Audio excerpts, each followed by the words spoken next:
தெய்வ சத்தம் நிகழ்ச்சிக்கு அன்புடன் வரவேற்கிறோம். இப்பொழுதும் சகோதரர் டேனியல் ராஜதுரை அவர்களின் தெய்வ செய்தியினை கேட்டு ஜெபித்து அற்புதங்களையும் ஆசீர்வாதங்களையும் பெற்றுக்கொள்ள அழைக்கிறோம். யோவான்கள சுவிசேஷம் 8ஆம் அதிகாரம் 36ஆம் வசனத்தில் இயேசு கிறிஸ்து சொல்லுகிற ஒரு அருமையான சத்தியமுள்ள வார்த்தை நாம் வாசிக்க முடிகிறது. ஆகையால் குமாரன் உங்களை விடுதலையாக்கினால் மெய்யாகவே விடுதலையாவீர்கள் என்று சொல்லி எழுதப்பட்டிருக்குது. குமாரன் உங்களை விடுதலையாக்கினால் மெய்யாகவே விடுதலை ஆவீர்கள். அன்பான தேவனுடைய பிள்ளைகளை, இதில் 2 சொல். ஒன்று குமாரன் விடுதலையாக்கினால், இன்னொன்று விடுதலை ஆவீர்கள்.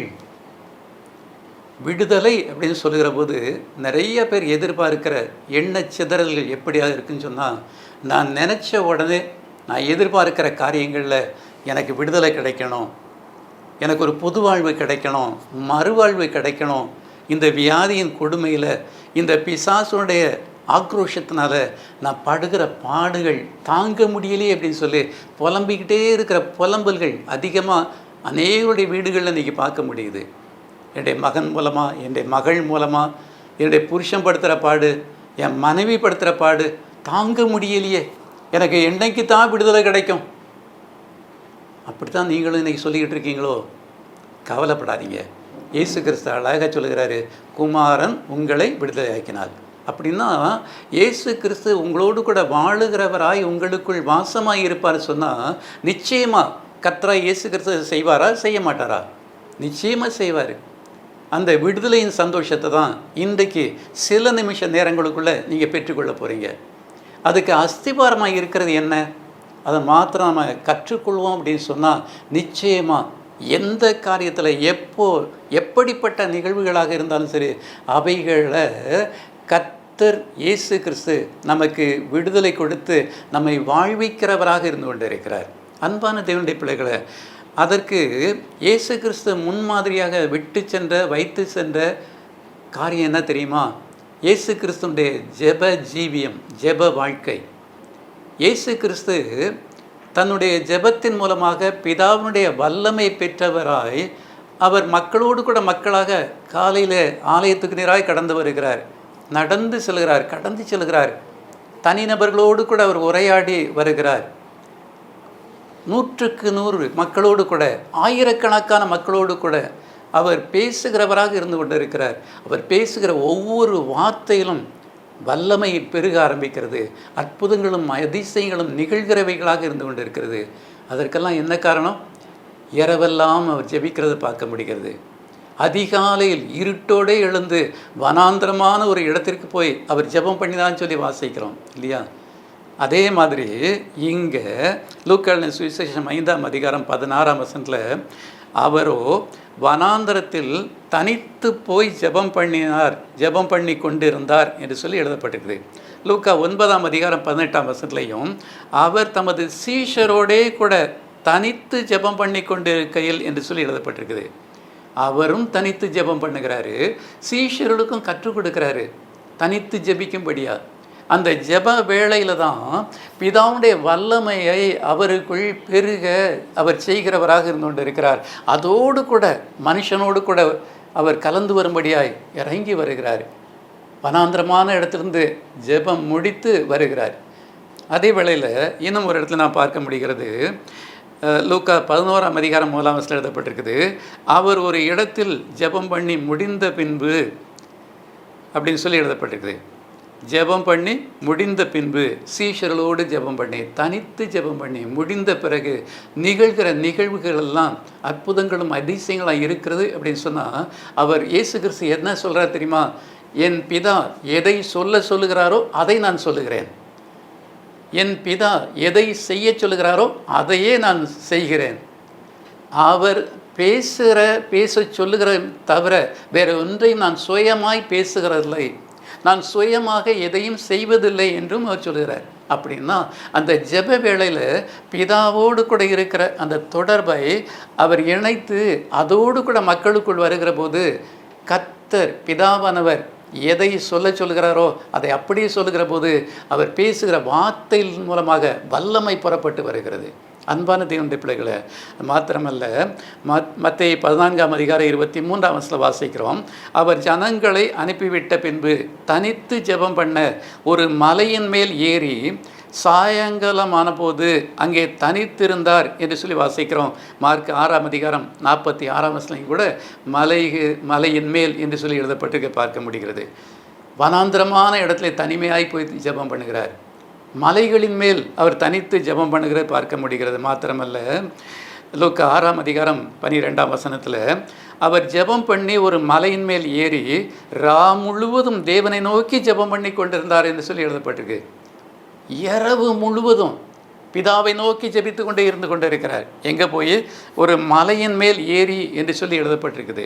எனக்கு அன்பான சகோதரனே, சகோதரியே, நான் சில நேரங்களில் ஜெபிக்கும்படியாக காரையார் டேம் பகுதியில் இருக்க ஆற்று படுகையில் போய் தனித்திருந்து ஜெபிக்கிற நேரத்தை நான் எடுத்துக்கொண்ட வேளைகள் உண்டு. அப்படி ஜெபிக்கிற போது கர்த்தர் என்னோடு கூட பேசுகிற அந்த சத்தத்தை நான் உணர்ந்திருக்கிறேன். என்னை எனக்கு வெளிப்படுத்துவார். எதை செய்யணுமோ அந்த டைரக்ஷன்ஸ் எனக்கு காட்டுவார். எதை யாருக்கு எப்படி செய்ய வேண்டும் என்பதையும் அவர் எனக்கு கற்றுக் கொடுத்திருக்கிறார். நான் செல்லுகிற இடங்களெல்லாம் அங்கே எதை கேட்டேனோ, எதை கற்றுக் கொடுத்தாரோ அவைகள் நிகழ்கிறவைகளையும் நான் என்னுடைய அனுபவத்தின் பாதைகளிலே நான் அறிந்திருக்கிறேன். அதைத்தான் இங்கே இயேசு கிறிஸ்துடைய வாழ்க்கையிலையும் அவர் செய்கிறதை பார்க்க முடிகிறது. முழுவதும் ஜெபம் பண்ணி கொண்டிருந்தார். சரி, அதே வேளையில் லூக்கா 9:28-29 நீங்கள் வாசித்து பார்த்தீங்கன்னா, அவர் ஜெபம் பண்ணுகையில் அவருடைய முக ரூபம் மாறிற்று, அவருடைய வஸ்திரம் வெண்மையாகி பிரகாசித்தது என்று சொல்லி வாசிக்கிறோம். ஒன்று, அவருடைய முக ரூபம் மாறிற்று. ரெண்டாவது, அவருடைய வஸ்திரமும் வெண்மையாக பிரகாசித்தது. மாற்றம், ஏற்றம், எழுச்சி.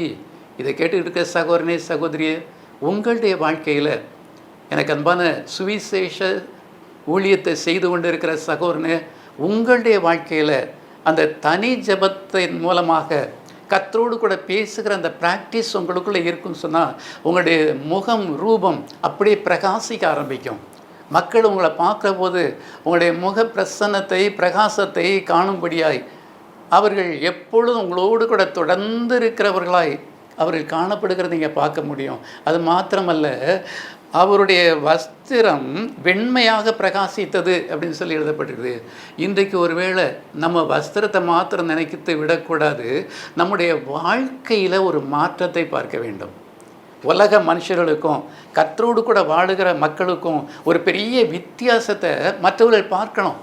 அதுதான் நானே சாட்சி, நாங்களே சாட்சிகள் என்று சொல்லுகிற அந்த சத்தம் அங்கே ஒலிக்க ஆரம்பிக்கிறது. எனக்கு அன்பான சகோதரனே, சகோதரியே, அப்படி சாட்சியின் வாழ்க்கையாக அந்த ஜெப ஜீவியம் உங்களை மாற்றும். அதுதான் அவருடைய வஸ்திரம் வெண்மையாக பிரகாசித்தது போல உங்களுடைய செயல்பாடுகள், உங்களுடைய வாயின் சொற்கள் அநேகருடைய வாழ்க்கையில் ஒரு மாற்றத்தை கொடுக்கும். உங்களுக்கு கொடுத்த அந்த ஏற்றம் அவருடைய வாழ்க்கையிலும் கர்த்தர் பெருகச் செய்கிறவராக இருந்து கொண்டிருப்பார். எனக்கு அன்பான சகோதரனே, சகோதரியே, அவருடைய சரீர பிரகாரமான வேதனைகளுடைய கடைசி நிமிஷங்கள் எப்படி காணப்பட்டது என்று சொன்னால், அவருடைய வேர்வை இரத்தத்தின் பெருந்துளிகளாய் தரையில் விழுந்தது என்று சொல்லி வாசிக்க முடிகிறது. எதனால்? அதிக ஊக்கத்தோடே ஜெபம் பண்ணினார். எதுக்காக? ஐயோ, இவர்கள் அறியாமைனால இப்படிலாம் செய்கிறாங்களே, செய்ய போகிறார்களே, என்னுடைய சரீரத்துக்கு விரோதமாக, உம்முடைய சித்தத்துக்கு மாறா இத்தனை ஆயிரக்கணக்கான ஜனங்கள் ஐயோ பாவம் என்று சொல்லுகிற அந்த உள் உணர்வோடு கூட அவர்களுக்காக பரிந்து பேசுகிறவராக இருந்து கொண்டிருக்கிறார். ஆகையினால தான் ஊக்கத்தோடு ஜெபம் பண்ணினார். தன்னுடைய வேதனைகளை குறித்து வேதனைப்பட்டு அவர் ஜெபித்தது அல்ல அந்த ஜெபம். அவருடைய வாழ்க்கையோடு கூட இணைந்து கர்த்தருடைய சித்தம் அல்லாத காரியங்களை செய்யும்படியாக வெகு சீக்கிரமாய் துரிதமாய் செயல்படுகிறாங்களே, அதை நினைத்தவர் மிகுந்த வேதனையோடு கூட இல்லையா ஊக்கமாய் ஜெபம் பண்ணினதை பார்க்க முடிகிறது. ஊக்கத்தோடே ஜெபம் பண்ணினார். நீங்கள் எதுக்காக ஊக்கத்தோடே ஜெபம் பண்ணுறீங்க? கர்த்தருக்கு பிரியமில்லாதபடி உங்களுடைய தகுதிக்கு மேலே கடனை வாங்கிட்டு, ஆண்டவரே இந்த கடனுக்கு நான் வட்டி கொடுத்து முடியலையே, இந்த வட்டி கொடுக்க முடியாதபடி இருக்க அந்த கடன் என்னைக்கு தீரும் அப்படின்னு சொல்லி ஊக்கத்தோடையே ஜெபம் பண்ணுறீங்களோ? என் பைபிளில் நீயோ கடன் வாங்கி கொண்டே போவாய், நான் பின்னால் வந்து நீ ஜெபிக்கிற நேரமெல்லாம் நான் அடைத்து கொண்டே வருவேன்னு சொல்லி என் பைபிளில் இல்லைங்க. நீயோ கடன் வாங்காதிருப்பாய் தான் இருக்குது இல்லையா? கர்த்தருடைய சித்தத்துக்கு முரண்பாடாக தேவையில்லாதபடி லக்ஸூரியஸ் லைஃபுக்காக, வாழ்க்கைக்காக, வீடு கட்டுவதற்கு இல்லை திருமண காரியங்களுக்கு இல்லை வேலை விஷயத்துக்காக தகுதிக்கு மிஞ்சி கடனை வாங்கிட்டு, நான் சொல்லுகிற ஒரு சொல்ல கவனிக்கணும், நீங்கள் உங்களுடைய கெப்பாசிட்டிக்கு மேலே நீங்கள் கடனை வாங்கிட்டு தீராதான் முடியலையே தாங்க முடியும்னு சொல்லி துக்கித்து அழுது கொண்டிருக்கீங்களா? அப்படிப்பட்ட அழுகிறவர்களுக்காகத்தான் அவர் ஊக்கத்தோடையே கூட ஜெபம் பண்ணினார். பொண்ணு வீட்டில் ரூபாயை வாங்கி உங்கள் வீட்டில் வெடி போடுகிறீங்களே, அலங்காரம் பண்ணுறீங்களே, அது பாவமாக தெரியலையா? இல்லையா? உங்களுடைய உழைப்பு உங்களுக்காக ஒருவேளை பயன்படலாம், அதுவும் கூட லக்ஸூரியஸ் ஆடம்பரமான செலவுகளாக இல்லாதபடி அமைதியாக அலங்காரம் இல்லாதபடிக்கு கர்த்தருக்கு பிரியமான பாதையில் மாத்திரம் நீங்கள் செய்வீங்கன்னா அந்த கடன் பிரச்சனைக்குள்ளே நீங்கள் ஈடுபட்டிருக்க வேண்டிய அவசியம் ஏற்படாதே. அப்படி அறியாமையினால் பண கஷ்டங்களோடு கூட இன்றைக்கு இருக்கிற பல குடும்பங்களை நான் இன்றைக்கு பார்க்குறேன். அப்படிப்பட்ட மக்களுக்காகத்தான் கர்த்தர் ஊக்கத்தோடு கூட ஜெபிக்கிற பார்க்க முடிகிறது. அங்கே திரள் கூட்ட மக்கள் அவருக்கு விரோதமாக எழுந்து வந்து கொண்டிருக்கிற அவருடைய ஆன்மீக கண்கள் பார்க்குது இல்லையா? அந்த திரள் கூட்ட மக்கள் கூக்குரலிடுறாங்க, கூச்சலிடுறாங்க. என்ன சொல்லி கூச்சலிடுறாங்க?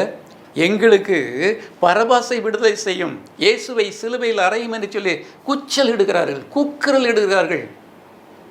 அங்கே கிடைத்த பலன் என்ன? அநேகருடைய ஆர்ப்பரிப்பினால் இயேசு கிறிஸ்துவையோ ஒப்பு கொடுக்கிறத பார்க்க முடிகிறது. மரண தண்டனைக்குள் ஒப்பு கொடுக்கிறத பார்க்க முடிகிறது. என்ன நிகழ்கிறது?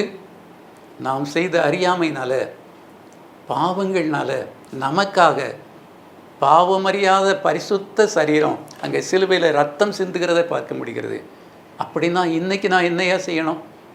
ஐயோ, என்னுடைய அறியாமையினால் நான் இயேசு கிறிஸ்துவை திரும்ப திரும்ப சிலுவையில் அறையும்படியாய் நான் என்னுடைய உலக வாழ்க்கையில் நான் கடந்து வந்து கொண்டிருக்கிறேனே, என்னை மாற்றுமப்பான்னு சொல்லி நீங்கள் ஊக்கத்தோடு ஜெபம் பண்ணுவீங்கன்னு சொன்னால் கர்த்தர் உதவி செய்கிறவராக உங்களுக்கு கடந்து வருவார். கடந்த காலங்கள் கடந்தவைகளாக இருந்து கொண்டிருக்கட்டும். இனி நிகழ்கிற காரியங்களில் கர்த்தருடைய சித்தம் மாத்திரம் உங்களில் நிகழும்படியாய் அந்த ஜெப ஜீவியத்தில் ஆண்டவரோடு கூட உங்களை இணைத்துக் கொள்வீங்கன்னு சொன்னால் அவருடைய சித்தம் இல்லாத எந்த ஒரு காரியங்களுக்குள்ளும் நீங்கள் அடிமைப்பட மாட்டீங்க. நீங்கள் அவருடைய பிரசன்னத்தோடு கூட எப்பொழுதும் அவருடைய வார்த்தையினால் வல்லமையினால் விடுதலையாக்கப்படுகிறவர்களாக காணப்படுவீங்க. பண கஷ்டங்களிலிருந்து விடுதலை பெற்றுக்கொள்ள போகிறீங்க. இன்றைக்கி நான் உங்களோடு கூட இணைந்து ஜெபிக்க போகிறேன். இன்றைக்கு நீங்கள் ஜெபிக்கிற ஜெபம் கர்த்தருடைய சமூகத்தில் பிரீதியாய் பலன் கொடுக்கிறதாக இருந்து கொண்டு இருக்கும். எனக்கு அன்பான சகோதரி சகோதரிய, உலக காரியங்களுக்காக துக்கித்து அழுது கொண்டு இருக்காதீங்க. உலக காரியங்கள் கர்த்தருடைய பார்வையில் உங்களுக்கு இன்னது தேவை என்பதை நீங்கள் வேண்டிக் கொள்வதற்கும்பாகவே உங்கள் பரமபிதா அறிந்திருக்கிறார் என்று சொன்ன வார்த்தையின்படி அறிந்திருக்கிற தேவன் இன்றைக்கு குமாரன் உங்களை விடுதலையாக்கும்படியாய், அவருடைய வார்த்தைகளின் மூலமாக விடுதலையை பெற்றுக்கொள்ளும்படியாய் இன்றைக்கு உங்களுடைய உள்ளத்தை அவருடைய கரத்திலே ஒப்பு கொடுங்க. இயேசு என்ற நாமத்தினால ஜெபம் பண்ணுங்க. இந்த வேளை அற்புதத்தின் வேளை. அன்பின் தேவனே, இந்த அருமையான ஜெப வேளைக்காய் ஸ்தோத்திரிக்கிறேன்ப்பா. குமாரன் உங்களை விடுதலையாக்கினால் மெய்யாகவே விடுதலையாவீர்கள் என்று சொன்ன வார்த்தையின்படி யார் யார் இந்த வேளையிலே கர்த்தாவே தனிப்பட்ட வாழ்க்கையில், குடும்ப வாழ்க்கையில், சரீர பிரகாரமான வாழ்க்கையில், ஆன்மீக வாழ்க்கையில் விடுதலை கிடைக்காதா என்று சொல்லி அழுது புலம்பிக் கொண்டிருக்கிற இந்த வேளையிலே கர்த்தாவே உம்முடைய மெல்லிய சத்தம் அவர்களுக்கு நேராய் கடந்து வருவதற்காய் ஸ்தோத்திரிக்கிறேன். Thank you Jesus. ஸ்தோத்திரம். நிம்மதி இல்லாதபடி, சமாதானம் இல்லாதபடி, அமைதி இல்லாதபடி கர்த்தாவே குடும்பமாக குழம்பி போயிருக்கிற வீட்டிற்குள் இப்பொழுது உம்முடைய வல்லமை இறங்கி கொண்டு இருக்கிறக்காய் ஸ்தோத்திரிக்கிறேன். தூரமாக இருந்து ஜெபித்து கொண்டு இருக்கிற உள்ளங்கள், எந்தெந்த இடங்களிலிருந்து ஜெபித்து கொண்டு இருந்தாலும் சரி, வெளிநாட்டிலிருந்து ஜெபித்து கொண்டு இருக்கிற இந்த வேளையிலும் கூட அவர்களுக்கு நேராக உம்முடைய மெல்லிய சத்தம் கடந்து சென்று அவருடைய குடும்ப வாழ்க்கையில் ஒரு பரிபூர்ண விடுதலை கட்டளையிடுகிறக்காக நன்றி செலுத்துகிறேன். Thank you Jesus. கர்த்தாவே, வியாதியோடு கூட வேதனைப்படுகிற உள்ளங்களை உம்முடைய கரத்தில் கொண்டு வருகிறேன். சித்தம் உண்டு சுத்தமாக என்று சொல்லுகிற சத்தத்தின்படி மரணத்தின் விளிம்பிருந்து வாழ்வா சாவா என்று சொல்லி கர்த்தாவே நான் என்ன செய்யட்டும் என்று சொல்லி கண்ணீரோடு கூட வாழ்கிற வியாதிகளின் பாதைகளிலும் கூட நீர் அற்புதத்தின் விடுதலை நீ பெற்றுக்கொள்ள உதவி செய்யும்படியாக ஜெபிக்கிறேன். ஹாஸ்பிட்டலிருந்து ஜெபித்து கொண்டு இருக்கிற ஒரு மகன் இந்த வேளையில பார்க்கிறேன். Thank you Jesus. மகனே, நீ விடுதலையாக்கப்பட்டாய் என்று சொல்லி கர்த்தர் சொல்கிறார். நன்றி இயேசு சுவாமி. Thank you Jesus. உம்முடைய கிருபை பெருகட்டும். ஒவ்வொருவருடைய தனிப்பட்ட வாழ்க்கையிலும் குடும்ப வாழ்க்கையிலும் அதிசயமான வேலை பெற்றுக்கொள்ள பரிபூர்ண விடுதலையோடு கூட காணப்பட நீர் உதவி செய்கிறக்காய் சோத்தரிக்கிறேன். உம்முடைய நாமம் மகிமைப்படட்டும். இயேசுவின் நாமத்தில் ஜெபிக்கிறேன் நல்ல பிதாவே. ஆமென், ஆமென். எங்கள் தொடர்பு முகவரி சகோதரர் ஆர் டேனியல் ராஜதுரை, எண் 3, மீப்பர் நகர் காலனி 2, திருநெல்வேலி 627007. மொபைல் 9443206888 மற்றும் 9444307588.